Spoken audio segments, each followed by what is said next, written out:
आने का सिलसिला अब शुरू हो रहा है और अब हम ये कह सकते हैं कि 9:20 के बाद जो आधिकारिक समय था, जिसके बाद जो पूरा डेलीगेशन है उनके आने का सिलसिला जो शुरू होगा, अब उसकी शुरुआत हो चुकी है। आधिकारिक तौर पर अब उन सभी नेताओं का स्वागत किया जाएगा। सीधी तस्वीरें भारत मंडपम से सिर्फ आपके लिए। और भारत मंडपम में सबसे पहले अब जब औपचारिक मुलाकात का और फॉर्मल हैंडशेक्स की शुरुआत होगी और उसमें सबसे पहले अंतर्राष्ट्रीय संगठनों के अध्यक्ष, जिसके बाद आमंत्रित देश और उसके बाद G20 के सदस्य देश।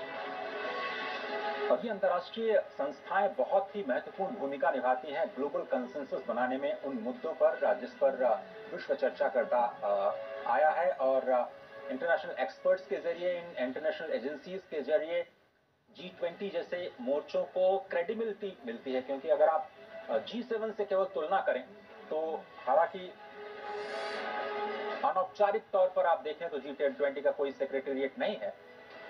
तो एशियन डेवलपमेंट बैंक के प्रेसिडेंट मासात्सुगु असाकावा, जिनका भारत मंडपम में आगमन हो चुका है।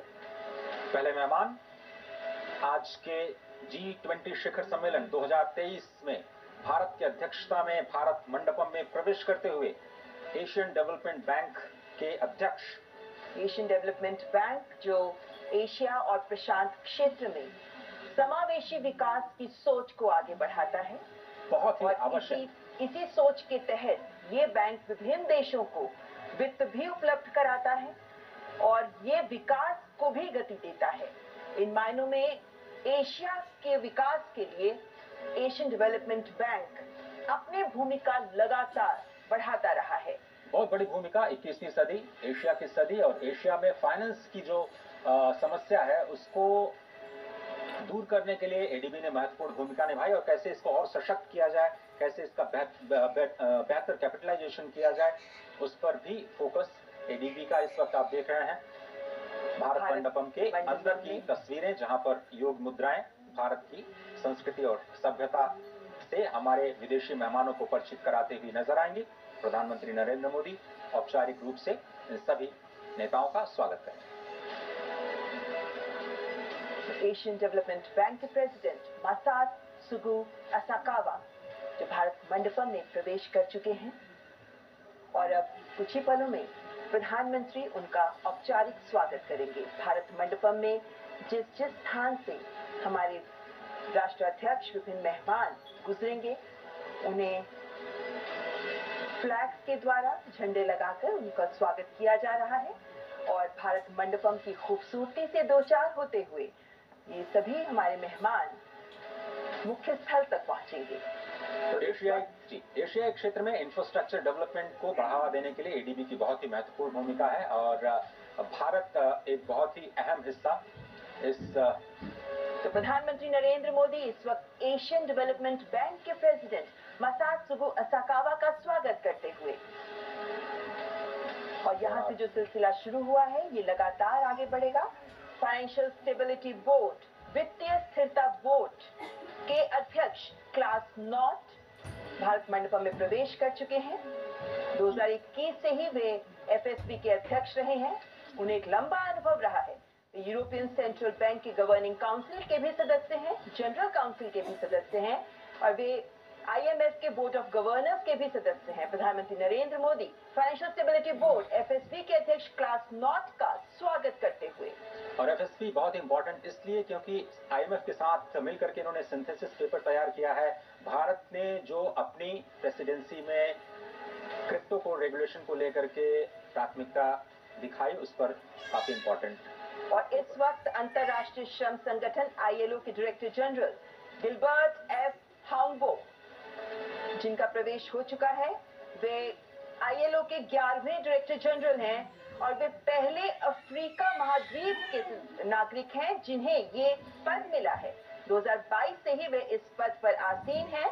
अंतर्राष्ट्रीय श्रम संगठन के डायरेक्टर जनरल गिलबर्ट एफ हाउंगबो का स्वागत करते हुए प्रधानमंत्री नरेंद्र मोदी, और ये हैंडशेक बहुत कुछ बयां करता है। और G20 की अध्यक्षता में मिनिस्ट्रियल कम्युनिके और आउटकम डॉक्यूमेंट जो कि लेबर पर है, उसको भी स्वीकार किया गया है। अंतर्राष्ट्रीय मुद्रा कोष IMF की मैनेजिंग डायरेक्टर क्रिस्टलिना जॉर्जिवा, जो वर्ल्ड बैंक की CEO भी रह चुकी हैं और 3 महीने के लिए इंटरिम प्रेसिडेंट भी वर्ल्ड बैंक ग्रुप की रह चुकी हैं। और कल हमने देखा कि जब इनका आगमन हुआ था हवाई अड्डे पर, तो भारत की संस्कृति को देख वे बेहद आनंदित हो रही थी, स्वयं भी नृत्य में जुड़ रही थी। और इसी जोश और उत्साह के साथ अंतर्राष्ट्रीय मुद्रा कोष के मैनेजिंग डायरेक्टर क्रिस्टलिना जॉर्जिवा का प्रवेश भारत मंडपम में। अरे बड़ा ही इंपॉर्टेंट स्टेटमेंट उन्होंने दिया कल ही कि इंडिया जो है एक शाइनिंग एग्जांपल है in a world of facing many uncertainties and the robust economic growth is primarily rooted in the significant structural reforms that India has overtaken। प्रधानमंत्री नरेंद्र मोदी IMF के चीफ का स्वागत करते हुए और IMF की अध्यक्षता में बहुत सारे मुद्दों पर मंथन हुआ और भारत की प्रेसिडेंसी की जो प्राथमिकताएं हैं IMF ने खुल करके उनका स्वागत किया और प्रेसिडेंसी को पूरा समर्थन IMF ने जताया है। IMF के कई सारे सिंथेसिस पेपर भी G20 लीडर्स की समीक्षा के लिए पहुंच चुके हैं। तो विभिन्न राष्ट्राध्यक्षों का पहुंचना जारी। संयुक्त राष्ट्र के सेक्रेटरी जनरल एंटोनियो गुटेरेस, जो इससे पहले United Nations high commissioner for refugees के कमिश्नर भी रह चुके हैं, 10 साल तक वे वंचित और संवेदनशील समूहों, उनके मुश्किलों को बहुत करीब से महसूस करते रहे हैं। ये ज्ञात रहे कि जब वो कमिश्नर फॉर रेफ्यूजीज थे, उस वक्त सीरिया, इराक, सूडान, यमन, इनके विस्थापितों का दर्द भी उन्होंने करीब से देखा है। वे पुर्तगाल के प्रधानमंत्री भी रह चुके हैं और सेक्रेटरी जनरल के तौर पर उन्होंने कई महत्वपूर्ण कार्य किए हैं, कई महत्वपूर्ण शुरुआत की है।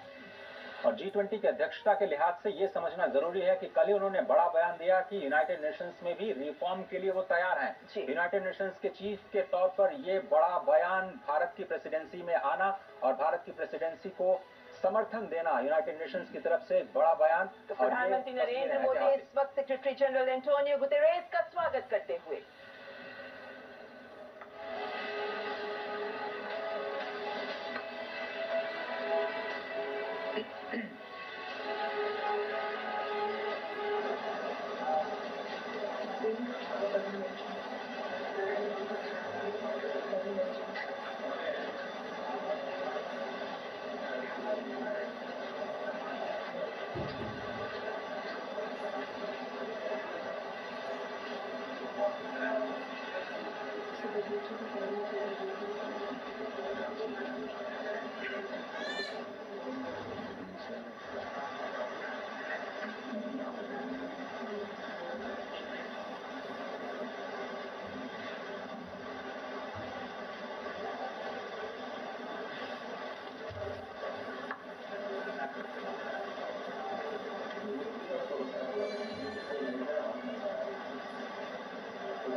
प्रेसिडेंट अजय बंगा, जिनका स्वागत किया प्रधानमंत्री नरेंद्र मोदी ने। वे पहले श्वेत व्यक्ति हैं जिन्हें IMF और वर्ल्ड बैंक दोनों की अध्यक्षता उन्होंने संभाली है। और महत्वपूर्ण बात कि उनका बिजनेस वर्ल्ड में भी काफी महत्वपूर्ण अनुभव रहा है, जिसके बाद वे फिलहाल वर्ल्ड बैंक के प्रेसिडेंट और इस वक्त विश्व स्वास्थ्य संगठन WHO के director general doctor Tedros Adhanom Ghebreyesus, पहले डायरेक्टर जनरल जो अफ्रीकन रीजन से WHO के डायरेक्टर जनरल बने। उन्हें मलेरिया पर अनुसंधानकर्ता के रूप में विश्व में पहचाना जाता है और डायरेक्टर जनरल बनने से पहले वे वैश्विक स्वास्थ्य से भी जुड़े रहे हैं। Global fund to fight AIDS, malaria, tuberculosis के भी वे अध्यक्ष रहे हैं। और जिस वक्त कोविड महामारी ने पूरे विश्व को जकड़ लिया था, उस वक्त उनकी अध्यक्षता में WHO ने महत्वपूर्ण कार्य किए और इस स्थिति में विश्व के समक्ष एक महत्वपूर्ण उदाहरण भी प्रस्तुत किया। विश्व स्वास्थ्य संगठन के director general doctor Tedros Adhanom Ghebreyesus. G20 की अध्यक्षता में वन हेल्थ अप्रोच पर एक बड़ा फोकस और WHO की इसमें बहुत ही महत्वपूर्ण भूमिका। वर्किंग ग्रुप की हम बात करें तो भारत की अध्यक्षता में global initiative on digital health, इसको अडॉप्ट किया गया है। वो लीडर्स के समिट के दौरान उसे रखा जाएगा और अगर उसको समर्थन मिलता है तो ये विश्व के स्वास्थ्य को और ज्यादा समावेशी बनाने के लिए, और ज्यादा एक्सेसिबल बनाने के लिए, और ज्यादा अफोर्डेबल बनाने के लिए बहुत बड़े मील का पत्थर साबित होगा। प्रधानमंत्री नरेंद्र मोदी WHO के director general doctor Tedros Adhanom Ghebreyesus का स्वागत करते हुए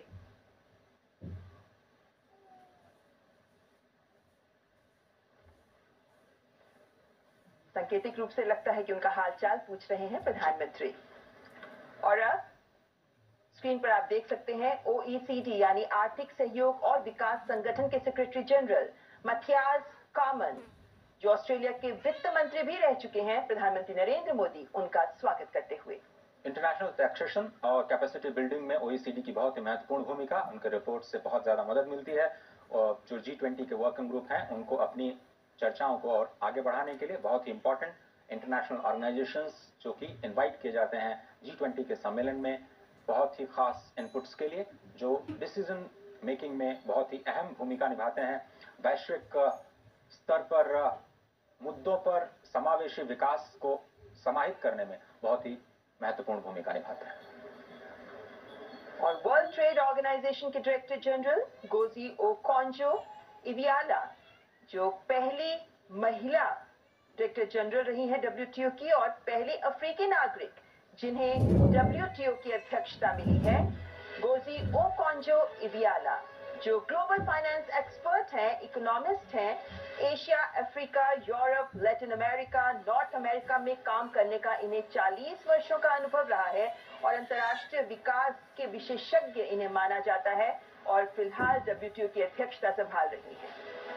21वीं सदी के लिए WTO को तैयार करना, WTO में रिफॉर्म, इसकी लगातार बात करता रहा है भारत, और प्रधानमंत्री मोदी ने भी स्पष्ट तौर पर WTO में रिफॉर्म्स की वकालत की और ट्रेड एंड इन्वेस्टमेंट की वर्किंग ग्रुप में WTO मिनिस्ट्रियल मीटिंग में भारत इस मुद्दे पर लगातार बात करता रहा है कि विकासशील देशों को, ग्लोबल साउथ की आवाज को WTO में और ज्यादा तरजीह दी जानी चाहिए, मार्केट एक्सेस में जो विकसित देश हैं, विकासशील देशों की मदद करें। प्रधानमंत्री नरेंद्र मोदी गोजी ओकोंजो-इवियाला WTO के डायरेक्टर जनरल का स्वागत करते हुए।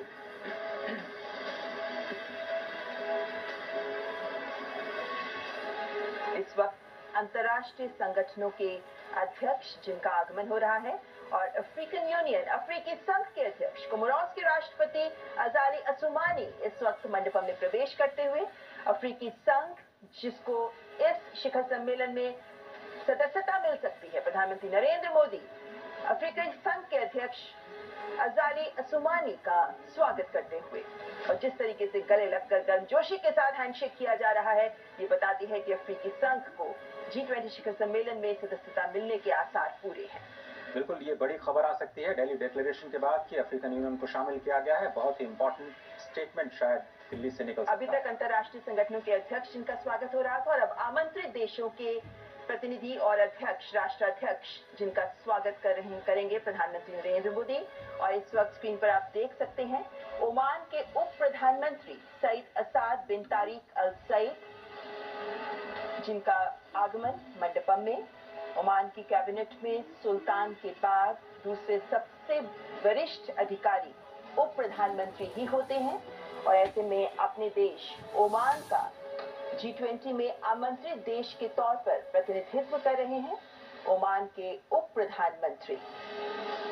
अतिथि देवो भव की अवधारणा को जमीन पर उतारते हुए भारत मंडपम में G20 की अध्यक्षता और शिखर सम्मेलन से ठीक पहले सबसे पहले अंतर्राष्ट्रीय संस्थान और उसके बाद अतिथि राष्ट्र, उनका स्वागत, ये हमारी परंपरा और बहुत ही इम्पोर्टेंट इन अतिथि देशों का G20 की बैठकों में शामिल होना एक ग्लोबल इम्पोर्टेंस उनके लिए। तो प्रधानमंत्री नरेंद्र मोदी ओमान के उप प्रधानमंत्री सईद असाद बिन तारिक अल सईद का स्वागत करते हुए फॉर्मल फोटो ऑप और आमंत्रित देशों की फहरिस्त में बांग्लादेश के प्रधानमंत्री शेख हसीना, जिनका आगमन हो गया है। बांग्लादेश हमारा बेहद करीबी पड़ोसी देश। कल ही प्रधानमंत्री की बांग्लादेश के साथ द्विपक्षीय वार्ता भी हुई और शेख हसीना, प्रधानमंत्री शेख हसीना और प्रधानमंत्री नरेंद्र मोदी के बीच इस द्विपक्षीय वार्ता में पीपल टू पीपल कॉन्टेक्ट को बढ़ाना, कमर्शियल लिंकेजेस को बढ़ाना, कनेक्टिविटी को बढ़ाने पर बातचीत हुई। प्रधानमंत्री नरेंद्र मोदी बांग्लादेश के प्रधानमंत्री शेख हसीना का औपचारिक स्वागत करते हुए। पड़ोसी देशों के साथ भारत सदा ही अपने रिश्तों को प्रगाढ़ करने में जुटा रहता है और ऐसे में बांग्लादेश, जिनसे हम सीमाएं साझा करते हैं, हमारा एक महत्वपूर्ण पड़ोसी देश। और अब मॉरिशस के प्रधानमंत्री प्रविंद जुगनाथ स्क्रीन पे आप देख सकते हैं इजिप्ट के राष्ट्रपति अब्देल फतेह अल सीसी। इजिप्ट जहां पर भारत अपने बहुत ही करीबी रिश्ते साझा करता है और राष्ट्रपति अब्देल फतेह अल सीसी भारत के साथ अपने रिश्तों को प्रगाढ़ करने के लिए कई महत्वपूर्ण कदम उठा चुके हैं। बहुत इंपॉर्टेंट, और आपको ध्यान होगा कि प्रधानमंत्री ने हाल ही में इजिप्ट की यात्रा भी की और दोनों देशों और ऐतिहासिक यात्रा, कई सालों के बाद कोई भारत का प्रधानमंत्री इजिप्ट की यात्रा पर गया और बहुत ही गर्मजोशी के साथ उनका स्वागत किया गया। और मुझे लगता है कि वहीं पे इन्विटेशन प्रधानमंत्री ने दिया और इस वक्त तस्वीरें आपकी स्क्रीन पर। प्रधानमंत्री नरेंद्र मोदी इजिप्ट के राष्ट्रपति अब्देल फतेह अल सीसी का स्वागत करते हुए हैंडशेक करते हुए। कोणार्क के सूर्य मंदिर से प्रभावित ये दृश्य, और इस बात का विशेष ख्याल रखा गया है कि जब ये औपचारिक फोटो ऑप हो रहा हो तो भारत की संस्कृति की इस अमूल्य धरोहर का भी एक उदाहरण विश्व के साथ रहे। और इस वक्त मॉरिशस के प्रधानमंत्री प्रविंद जुगन्नाथ मंडपम में प्रवेश कर चुके हैं। मॉरिशस के साथ भी भारत की कल द्विपक्षीय वार्ता हुई। प्रधानमंत्री नरेंद्र मोदी ने मॉरिशस के प्रधानमंत्री के साथ द्विपक्षीय वार्ता की और इस वक्त दोनों देशों के कूटनीतिक संबंधों के 75 वर्ष का जश्न भी मनाया जा रहा है।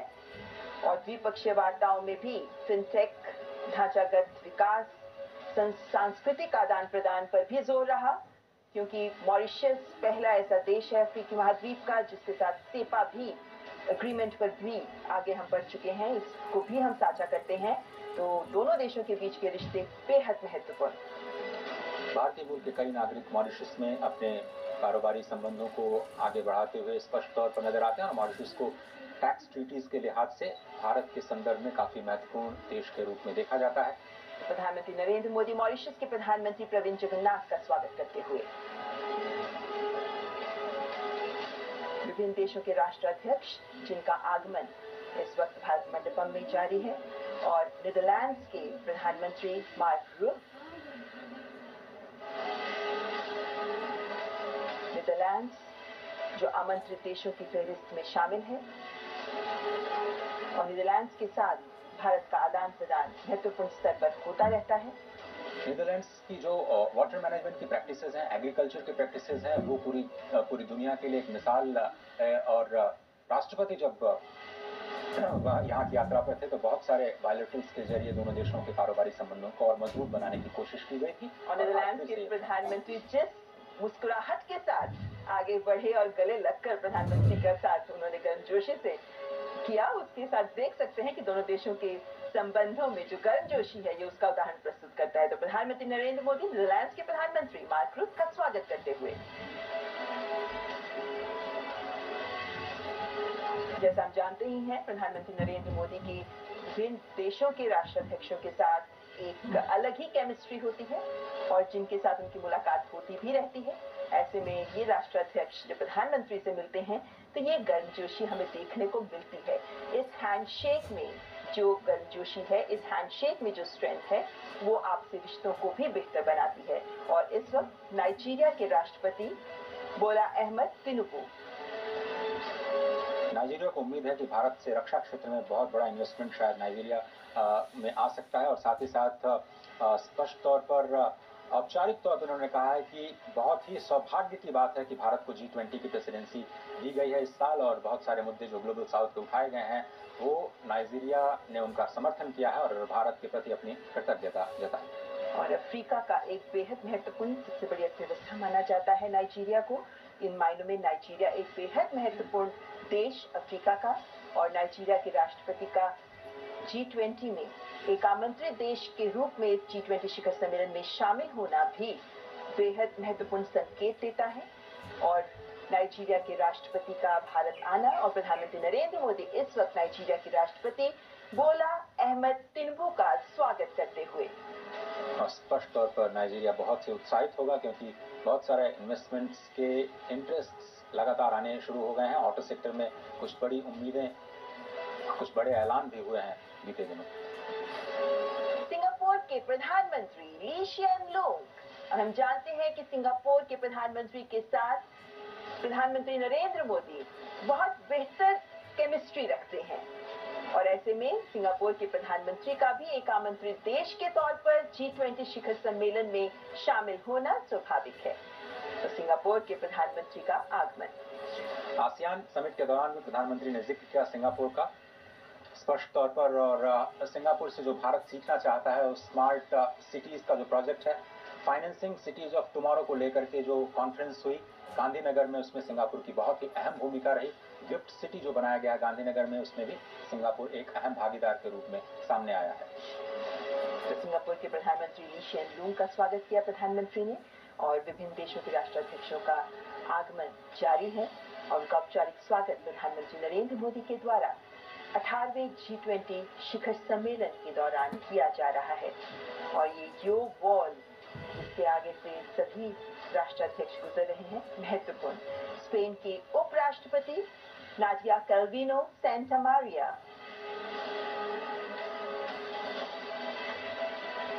हम जानते हैं कि स्पेन यूरोपीय संघ का हिस्सा है और स्पेन के साथ भारत के संबंध बेहतर है, और ऐसे में स्पेन की उपराष्ट्रपति और उनके चेहरे पर खिली मुस्कुराहट ये बयां करती है कि इस शिखर सम्मेलन में आमंत्रित देश के तौर पर शामिल होना स्पेन इसे महत्वपूर्ण मानता है।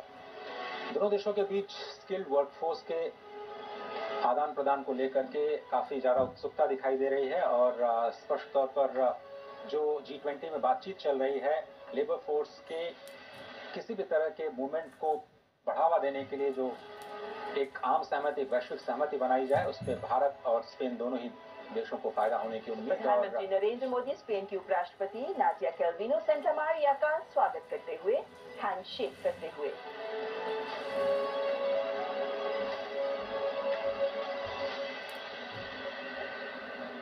नौ आमंत्रित देश इस बार 18वें G20 शिखर सम्मेलन में भारत की ओर से विशेष रूप से आमंत्रित देश, जिनमें आखिरी देश है UAE, संयुक्त अरब अमीरात।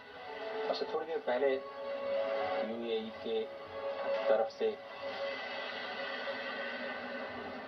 अभी तक जो इनवाइटेड कंट्रीज हैं उनमें तो आपकी स्क्रीन पे आप देख सकते हैं UAE यानी संयुक्त अरब अमीरात के राष्ट्रपति शेख मोहम्मद बिन जायद अल नहयान मंडपम में प्रवेश करते हुए। संयुक्त अरब अमीरात एक बेहद महत्वपूर्ण देश, विशेष रूप से आर्थिक रूप से अगर हम बात करते हैं, तेल संसाधनों के कारण और अन्य कूटनीतिक कारणों से भी भारत का महत्वपूर्ण सहयोगी देश संयुक्त अरब अमीरात। फ्री ट्रेड एग्रीमेंट को लेकर के दोनों देश काफी ज्यादा उत्साहित, और हाल ही में जो ये किया गया है भारत की तरफ से, उसका फायदा अब जमीन पर दिखने लगा है, रोजगार के लिहाज से, GDP के लिहाज से, और दोनों देशों के बीच जो ट्रेड रिलेशंस हैं उसको बढ़ाने में इस FTA की बहुत अहम भूमिका रही है। और बहुत सारे भारतीय सऊदी अरब में जो कार्य करते हैं उनको लेकर के लेवल प्लेइंग फील्ड दी जाए और उनको असिस्टेंस दिया जाए, और आप केमिस्ट्री स्पष्ट तौर पर देख सकते हैं। तो प्रधानमंत्री नरेंद्र मोदी UAE यानी संयुक्त अरब अमीरात के राष्ट्रपति शेख मोहम्मद बिन जायद अल नहयान का स्वागत करते हुए न केवल हैंडशेक बल्कि दोनों हाथों से उनके हाथों को थामते हुए उन्हें गले लगाते हुए। तब तक 9 आमंत्रित देश Oman, Bangladesh, Egypt, Mauritius, Netherlands, Nigeria, Singapore, Spain और UAE, इन 9 आमंत्रित देशों के राष्ट्राध्यक्ष अब भारत मंडपम में प्रवेश कर चुके हैं, और अब बारी है G20 के सदस्य देशों। आप जानते हैं कि G20 के सदस्य देशों में भारत समेत 19 देश और साथ में यूरोपीय संघ शामिल है, और इन विभिन्न देशों के राष्ट्राध्यक्षों का भी अब एक एक कर प्रधानमंत्री नरेंद्र मोदी स्वागत करेंगे। हालांकि अभी फ्रांस के राष्ट्रपति मैनुअल मैक्रों का भारत आगमन का इंतजार है, लेकिन बाकी सभी राष्ट्राध्यक्ष भारत पहुंच चुके हैं।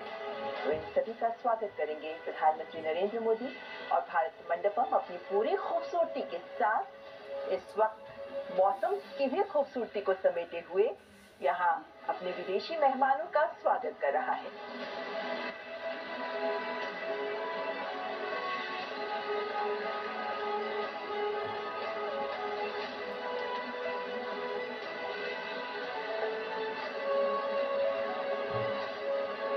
G20 सदस्य देशों में सबसे पहले मेक्सिको के आर्थिक मामलों की मंत्री राकेल बुएनरोस्ट्रो सैंचेज।